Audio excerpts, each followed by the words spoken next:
तो hello everybody. जब हम वर्ड लाइक स्टार्टअप सुनते हैं तो हमारे दिमाग में सबसे पहला वर्ड क्या आता है? एक रिवोल्यूशनरी आइडिया जो कि हमारे लाइफस्टाइल को ही बदल दे, या फिर एक बहुत सारा फंडिंग। मगर मैं अगर आपको यह बताऊं कि एक ऐसा स्टार्टअप था जिसके पास बहुत सारा फंडिंग भी था और एक रिवोल्यूशनरी आइडिया भी था, फिर भी वह स्टार्टअप केवल 1 साल 6 महीने के अंदर ही बंद हो गई। तो yes guys, we are talking about none other than paper tap.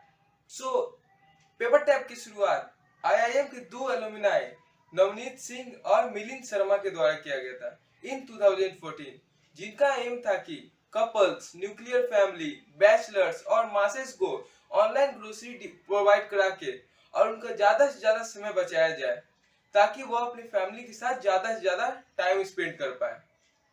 उनका यह आइडिया इतना रिवोल्यूशनरी था कि उन्हें सिर्फ 4 राउंड के अंदर ही 51.4 मिलियन यानी कि करीब 350 करोड़ की फंडिंग में मिल गई थी by big VC firms like SF partners, Innoven capitals, Snapdeal, Sequoia capitals, जिसके कारण उनकी वैल्यूएशन बढ़ के अराउंड $100 मिलियन मतलब कि 750 करोड़ के पार चली गई थी।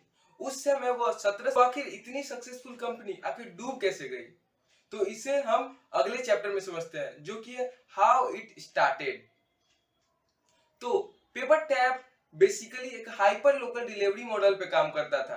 अब आप लोग के दिमाग में आ रहा होगा यह हाइपर लोकल डिलीवरी मॉडल क्या होता है।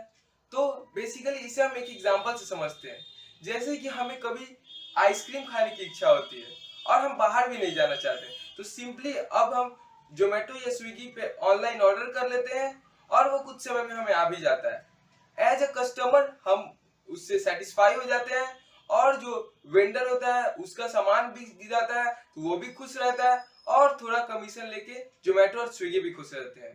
तो just like that paper tap भी यही करता था। वो एक स्मॉल जियोग्राफिकल एरिया में सामान और गुड्स डिलीवर करता था एज ग्रोसरी। तो आप सोच रहे होंगे ये सेम काम तो बिग बास्केट और ग्रोफर्स भी करते हैं और वो इनसे पहले से ऑपरेट भी कर रहे हैं, तो आखिर ये शटडाउन क्यों हो गया और वो क्यों सरवाइव कर गए? तो ये दोनों में सिर्फ एक डिफरेंशिएटिंग फैक्टर था और जो इनके शटडाउन के कारण बन गया और वो सरवाइव कर गए। सो इसे हम समझते हैं अगले राउंड में, जो कि है reason of failure. Number 1, wrong PMF यानी कि प्रोडक्ट मार्केट फिट। अब प्रोडक्ट मार्केट फिट क्या होता है इसे हम समझते हैं एक और एग्जांपल से। अगर हम कस्टमर की जरूरत के अनुसार कोई चीज बनाते हैं उसे कहते हैं प्रोडक्ट मार्केट फिट, और अगर हम कस्टमर को नजरअंदाज करते हुए कोई प्रोडक्ट बनाते हैं उसे हम कहते हैं रॉन्ग प्रोडक्ट मार्केट फिट, जो कि फेलियर, किसी भी कंपनी के फेलियर के कारण बनता है। और अगर कोई कंपनी प्रोडक्ट मार्केट फिट बना लेती है यानी कि पीएमएफ, तो वो सक्सेस करने की उसकी चांस बहुत ज्यादा बढ़ जाती है। तो यही गलती कर गया पेपर टैप, जो कि पीएमएफ बनाने में सक्सेसफुल नहीं हो पाया। Second, paper tap spend hefty amount of money on CAG. अब ये कैग क्या होता है? CAG means customer acquisition cost. जो भी हम पैसा एक नए कस्टमर को लाने में इन्वेस्ट करते हैं उसे हम कैग कहते हैं, कस्टमर एक्विजिशन कॉस्ट, जिसमें paper tap heavy amount spend कर रहा था और वो हैवी डिस्काउंट भी दे रहा था एज हाई एज 70%, जिससे उनका हैवी कैश बर्न हो रहा था और वन ऑफ द रीजन बन गया उनके शटडाउन होने में। थर्ड, नो इन्वेंट्री मॉडल, यानी कि यह अपने पास कोई भी इन्वेंट्री स्टोर नहीं करते थे, जो कि और फर्दर प्रॉब्लम इनके लिए बन गया। जैसे कि क्वालिटी इशू, यह वेंडर्स के क्वालिटी को कंट्रोल नहीं कर पा रहे थे। और सेकंड, क्वांटिटी इशू, यह क्वांटिटी भी कंट्रोल नहीं कर पा रहे थे वेंडर्स को कि आखिर वेंडर कितना डिलीवर कर रहा है और कब डिलीवर कर रहा है।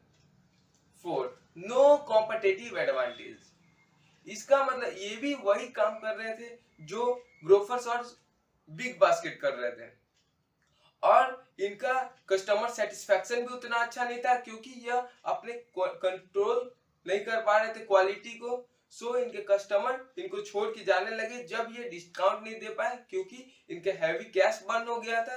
और वन ऑफ द रीजन इनका बना फेलियर का 2016 में जब स्टार्टअप बबल ब्रस्ट हुआ तो बहुत सारी कंपनियां डूब गई और कोई भी वीसी फर्म्स किसी भी स्टार्टअप को फंड नहीं करना चाहते थे उस समय, क्योंकि उन्हें लगता था कि ये लॉस के कारण।